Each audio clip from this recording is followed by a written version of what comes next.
As some of you will know, I am the editor of Atlantis, and so I'm really pleased to welcome you today. Thank you for having us. So I'm hoping that maybe you could tell us a little bit about yourselves, as well as the title of the issue you co-edited. Yes. Okay, Wonderful. As you so kindly said, my name's Shannan Grant. I am an adjunct professor in the Women's Studies Department here at the Mount, but I wear various hats. I was very pleased to get to work with Barb on this project and all of the co-editors and people involved, including yourself, Tegan. And it was an edition that had been front of mind for several years leading up to the making of it. And it basically represents several conversations and relationships that came together to want to help bring women's voices to the forefront in a way that supported them on their terms and helped them communicate their message on their terms. So I think that's how I would describe. How about you, Barb? Yeah. So, as you know, I'm Barb, and I identify as an 8th-generation African Nova Scotian, and I'm a full professor at Dalhousie and AVP Equity and Inclusion. And when I was asked to be a part of this edition, which was just such an honor, what excited me was that it was all women. Mm-hmm. And it was women coming from different experiences, people who identified as women, and being able to bring their voice to the article, like unapologetically. And the variety of ways that people wanted to represent themselves and being able to have that freedom in a very non-traditional, academic, peer-reviewed article to just bring their voices to life in different ways. And I think they valued, because I know we valued that opportunity to do that. And because you don't often get to do that. You usually have to do this very structural way of writing in peer review articles, the whole methodology, the results, the literature review, the discussion, and allowing people to write what mattered to them was really important. And I think it matters to so many people who've been reading the journal. We've been having really positive reviews from folks who've picked it up, and even the authors themselves. Yeah. No, that's wonderful. And I mean, it is a different direction for Atlantis as well, because we don't typically publish on women's health and in the collaborative style, which you took the issue in. So it was a learning experience for us as well, right? And did such a good job. You were very patient. Oh, yeah, sure. We were able to create a space where we were melding rigorous kind of literary approaches with people's individual styles and needs, and it wasn't easy for anybody, but we're still getting we just got an email this morning from one of the authors saying how positive the experience was and how proud they are. We also had one of the Black scholars that published has been going on social media saying how proud she is that she was able to do her first publication in the Atlantis. So these are, people remember these experiences. And I do think it is what the Atlantis represents, right? Is that social justice, community lens. So it's really exciting.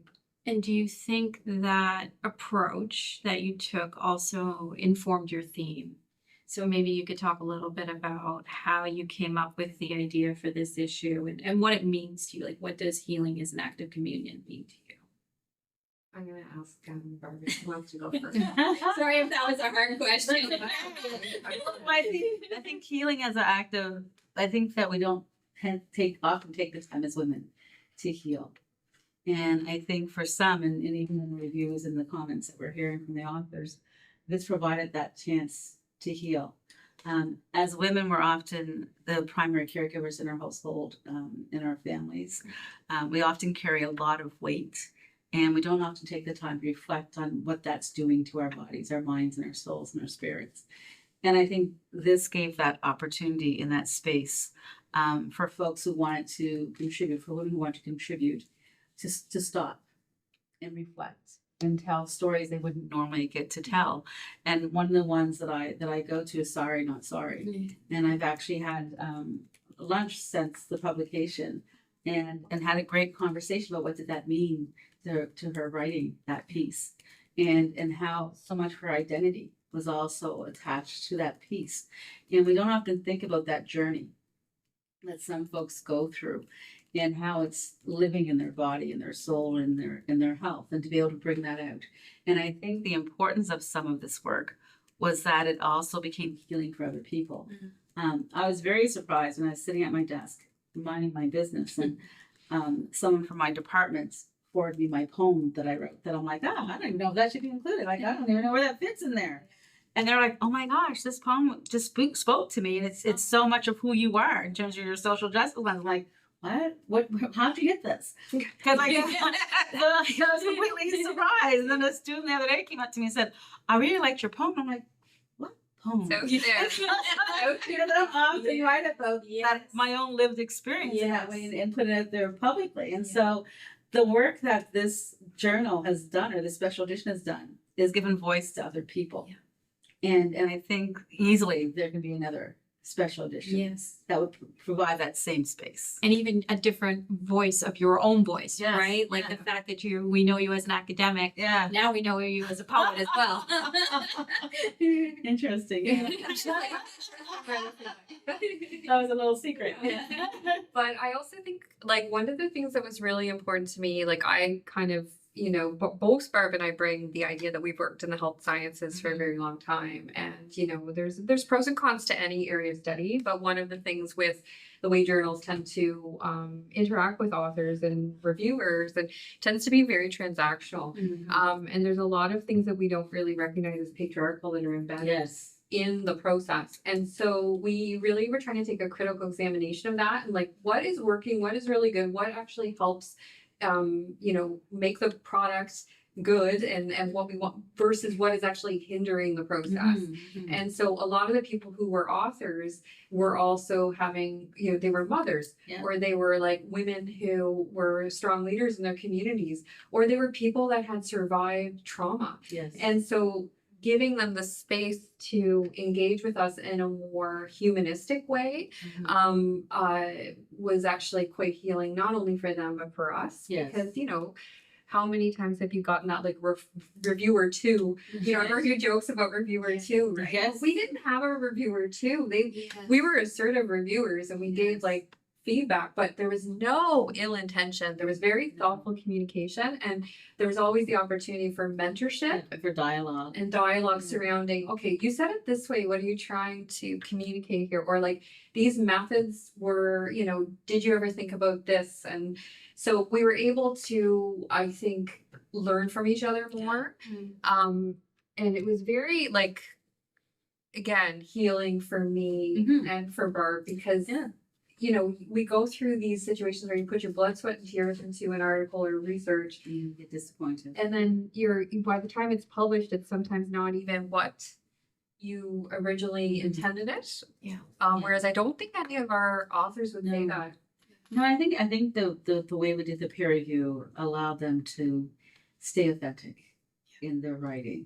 And they knew that the people that were doing their peer review were also very caring in their work. And even though they didn't know them personally, you could feel the care in the editing that was taking place, and wanting the person to be successful, and trying to just make the piece better, but not trying to change the piece. And I think that that's so important when it comes to peer reviewing, is also being very gentle. Because we need to, especially in the special edition, realize that some of the writers took risks in writing what they wrote about. You know, they were very vulnerable in what they were writing. And to have someone who doesn't know them destroy that would have really impacted them personally and professionally. So because they took the risk with us, it was important for us to make sure that they were also had a safe space to land in their writing and in the editing process.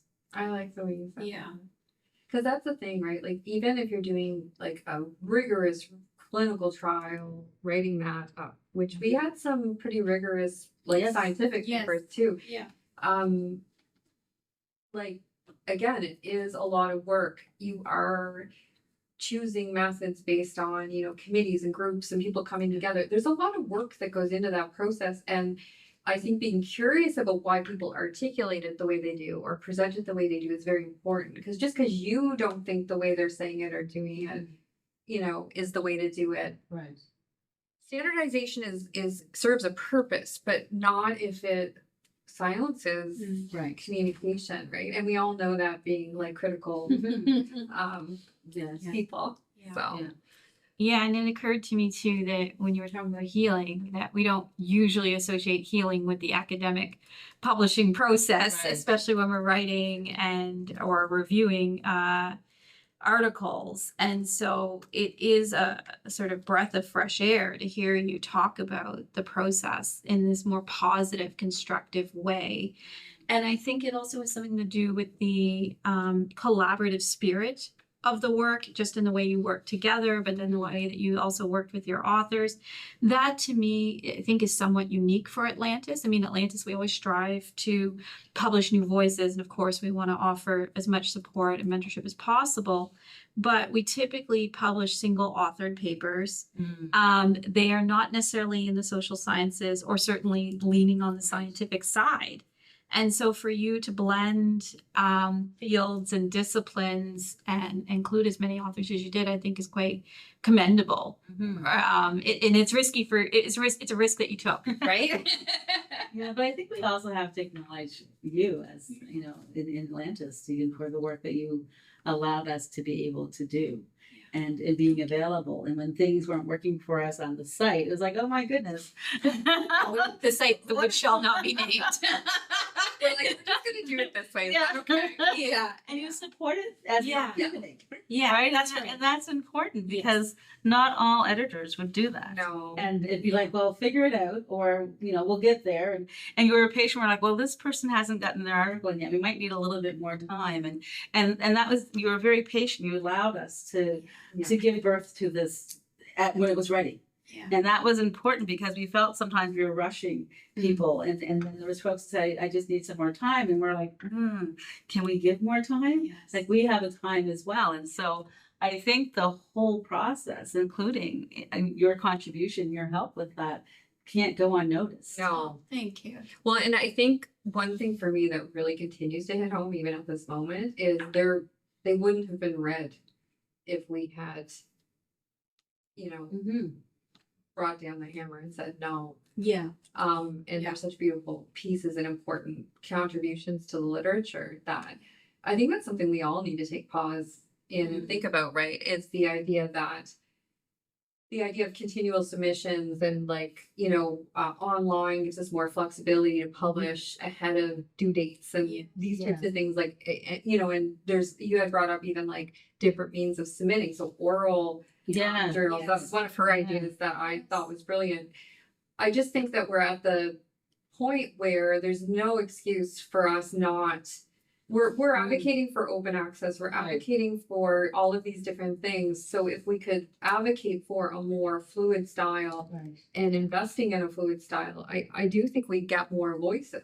Yeah. Because the process itself is designed to, you know, work for certain people. It doesn't mean that it works for everybody, and it doesn't mean it works for those that should be or shouldn't be published. So that was something I kept reflecting on because I was like, you know, and it became more important to us as we moved through the process because we could see how hard these people were working.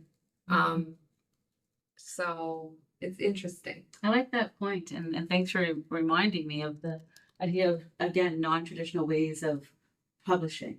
And the fact that we were able to include an Indigenous artist in their picture was absolutely amazing, and recognizing that some of our Indigenous cultures and our cultures of people of Africans and our oral traditions, and how powerful it would be to capture some of those stories and also the visualizations of some of those cultures and still consider it academic work, because it is.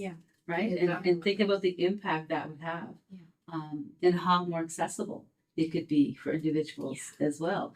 We are no longer, you know, restricted by having a paper journal that you go to the library and you check out and you read. We have using computers and other software programs have opened up more opportunities, and I think we really need to invest in that. Yeah, I agree with that, Barb. And it is something that we struggle with, right? Because print and the text is still number one. And that's what our funders evaluate us on. And then trying to find that funding for alternative modes of dissemination Right. is tricky sometimes, right? And even with the publishing of images as well. Yeah. So I'm glad that we were able to publish Jessica's piece as the cover art as well. I think it's really important. absolutely. It brought it Work. together. Yeah. Because again, like making things accessible is like a main aim for the institution with which this journal is housed.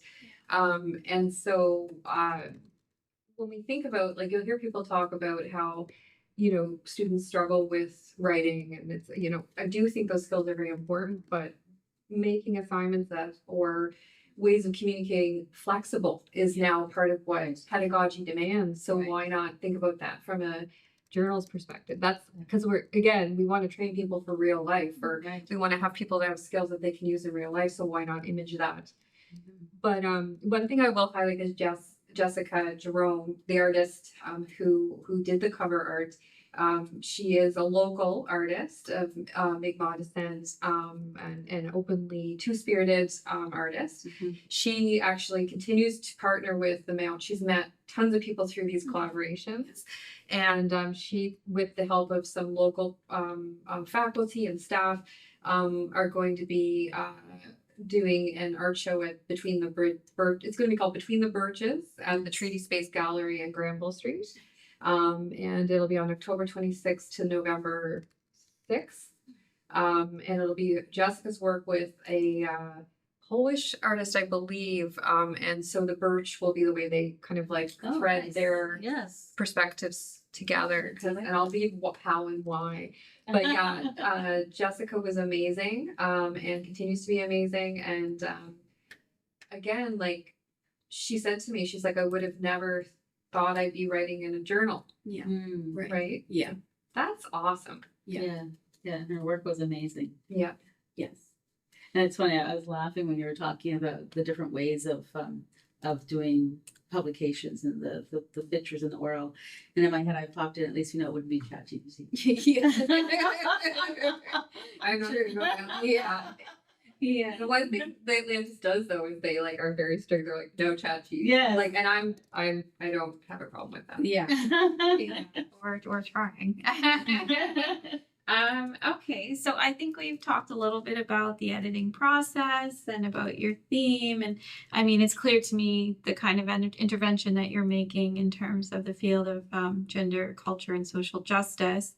So maybe you could tell us a little bit about or elaborate on some advice that you would give to other potential co-editors wanting to publish a special issue with Atlantis, specifically, or maybe a special issue more general. I wanted to say work with Shannan. Yeah. There you go. Done. Answer. I feel the same. I think it's important to have an open relationship with the person you're co-editing work, and being honest about what you can and can't do. And I think that we were from the beginning trying to figure out how we could share the lifting at different times and where our skill sets were, and maintaining that same relationship with Atlantis in terms of having that conversation of when things might not have been going as well. And I think I would say do it. Recognize the impact that Atlantis has and has continued to have. And it gives that opportunity to have a little bit of flexibility and freedom in bringing to life voices that we wouldn't often hear. It helps to bring local voices as well to life. And for some, and we heard that in one of our reflections from an author, it's sometimes the first time. So being able to mentor and support folks for the first time who are publishing and making it a less frightening for them is so important. And if we didn't have that, I didn't have that as an early career going in. And when you get your first rejection, it's like, well, I'm not writing anymore. Like, I thought that was pretty good. That happens all the time. Well, and like the thing too, like it's like I remember when I first started training students, I'd be trying to help train them for those mean situations. Right? Like I'd be like, this is, you need to learn how to, but you know what? No. Yeah. No, we can teach them to not be me, like, you know, just because somebody's, you know, the decision maker, not to take away, you know, why they're there, what have you. They have hidden biases. Yes. The process has hidden biases. Yes, So whenever we can identify them, and acknowledge that we're all not just here because of our skills and our knowledge, and you know, we're also here because of several privileges we have. Right. Like I feel like people talk a lot about that, but we were able to do that. Right. And to me, that was very cathartic because I've been in many scenarios where I wanted to be able to do that for people, Yes. and I couldn't because the system wouldn't allow it. Yeah.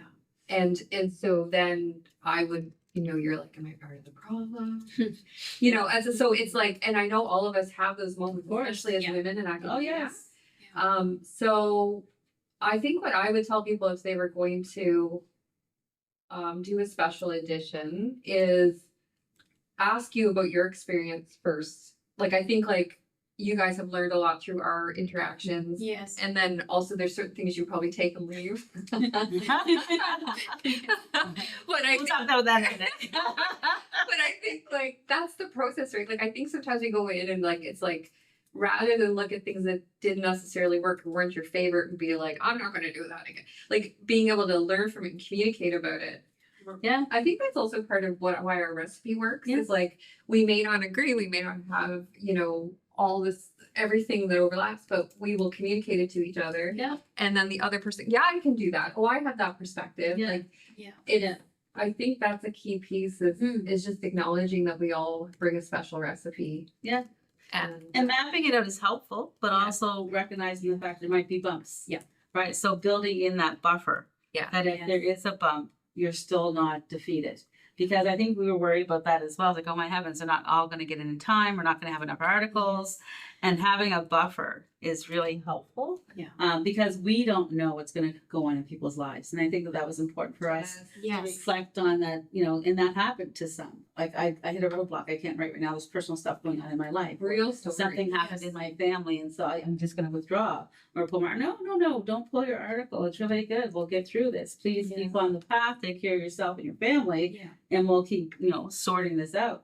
And I think that was important. So recognizing the population that you hope to work with, and then making sure there's buffers in place, and that life can happen. Like life is lifing, Yeah. and being able to make that possible for folks is really important. Yeah, and it strikes me that what you're really saying is that it wasn't just a theme for you; it was a method. Mm-hmm. It was your approach, and and it was important that you respected it. Right? This idea of healing is an act of communion.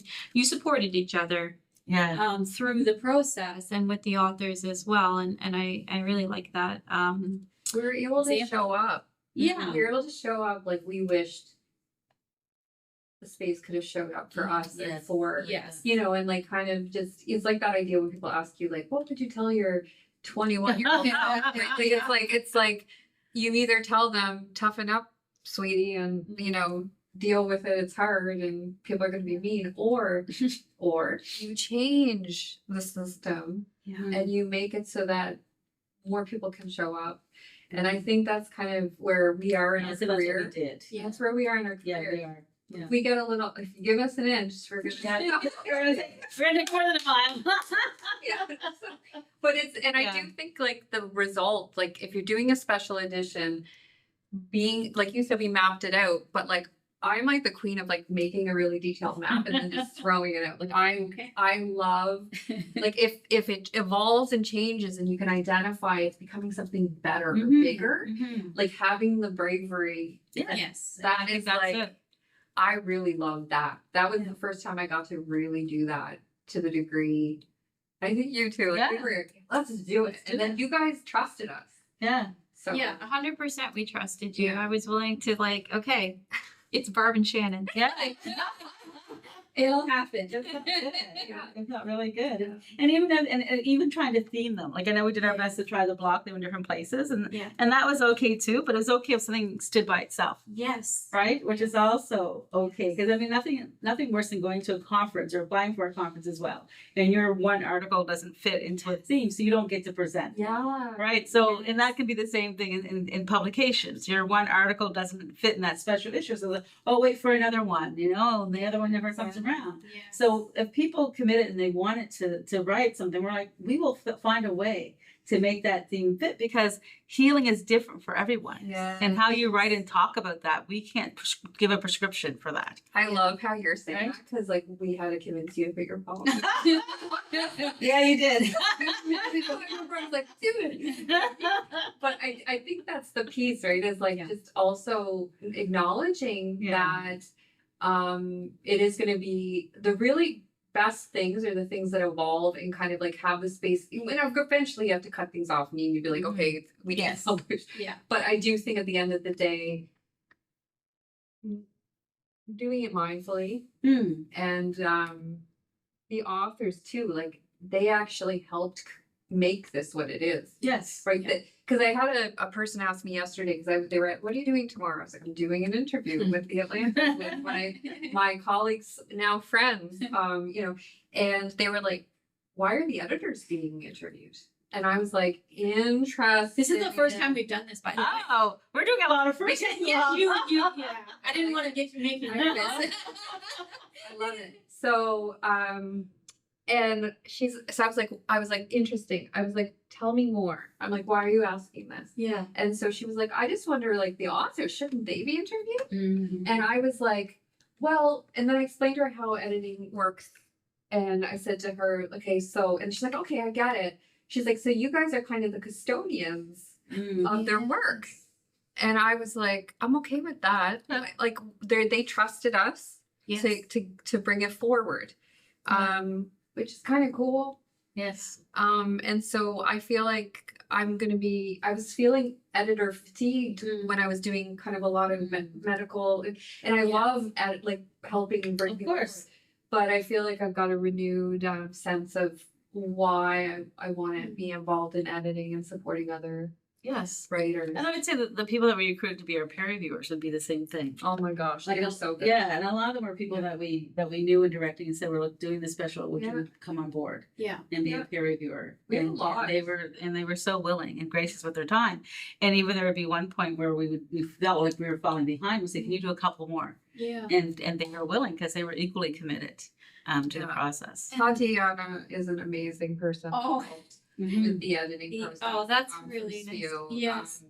Like there's some reviewers that said they're okay with their names being shared. Yes. And Tatiana's one of them. Yeah. And she's just brilliant. And then again, making sure that people had some understanding of the expertise was really important to us. Yeah. So we got some people that we didn't know, like from BC to the north to here, like editors. That was reviewers. That was really fun. And then also just like one of the things that we communicated to people when they came on reviewers is we said, okay, look, if you don't have the knowledge and so there's areas where you're not so clear, just be upfront about that. Yeah. Because I find sometimes you go into a review Oh my heavens. and Yes. you don't quite, and then you're just, so you're like, okay, I'll critique it from my perspective.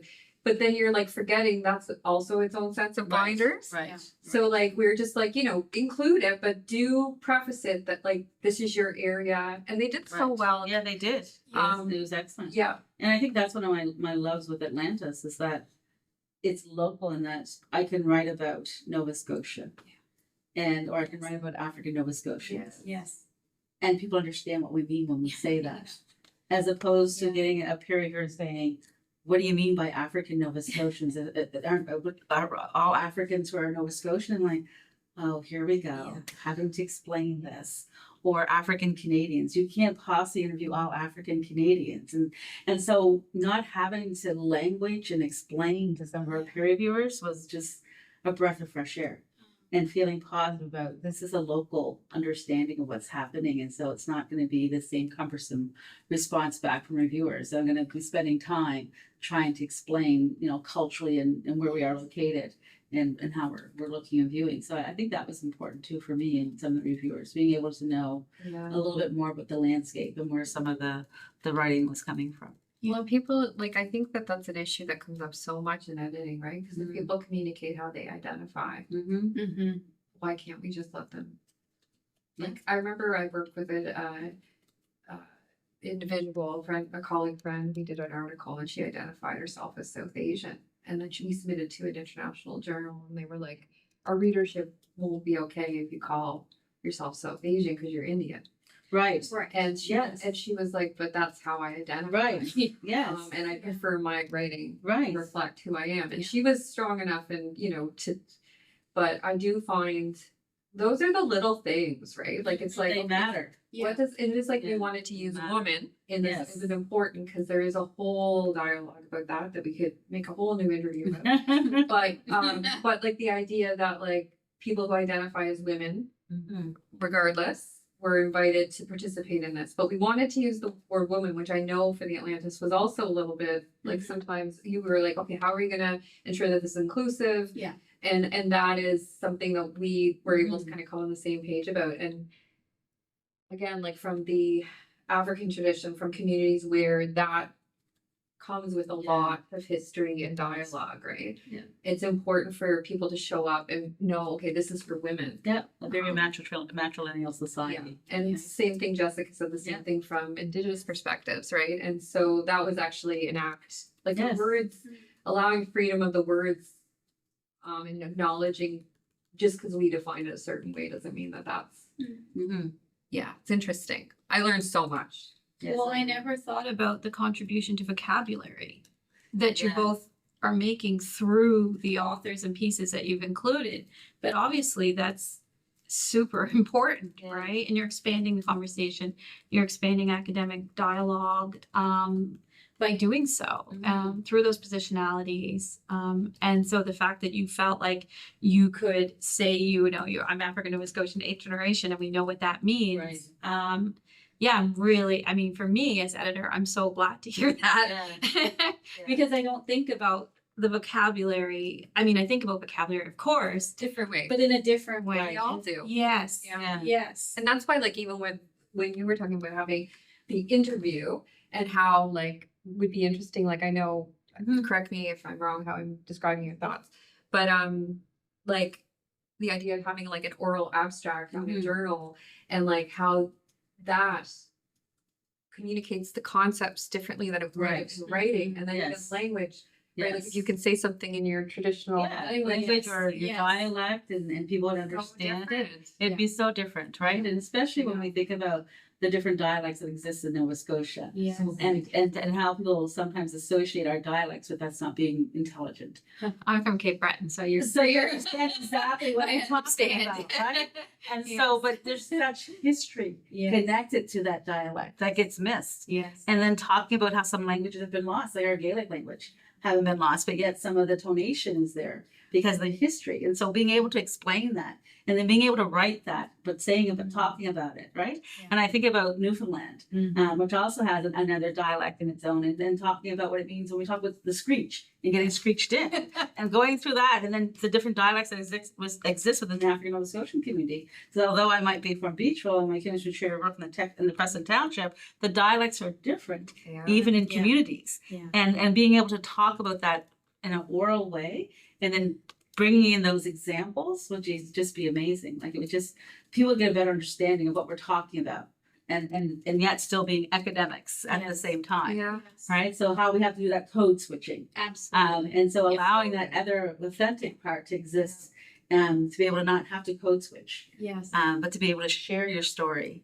and be authentic in that story and in the dialect and the way you would speak, but also acknowledging your credentials that come with that. I love that. Yeah. I love it. Because I can tell how comfortable I am if you start to hear my accent. Yes. That's like, and that's the thing, like, because in Cape Breton too, like where I'm from, like there is Gaelic that does not exist in Scotland anymore.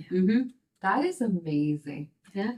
Right? Like, and again, like there is that tradition of various communities in Nova Scotia where, again, there's been rhetoric to say, like, not educated, like, this is some of the most intelligent, brilliant people in the world that I've met come from these areas and have those accents and history. Yes. And why then should they be silenced?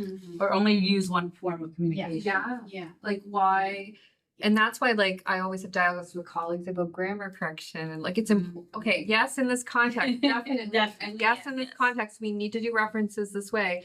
But I think we have to be more clear about why. Yes. And who are we citing? And who, Right? Like, I think Yes. the politics of citation is So huge. big. Yeah. Yeah. Who are we citing? And being permitted to cite oral interviews and alternative modes as well, I think is really important. Yeah.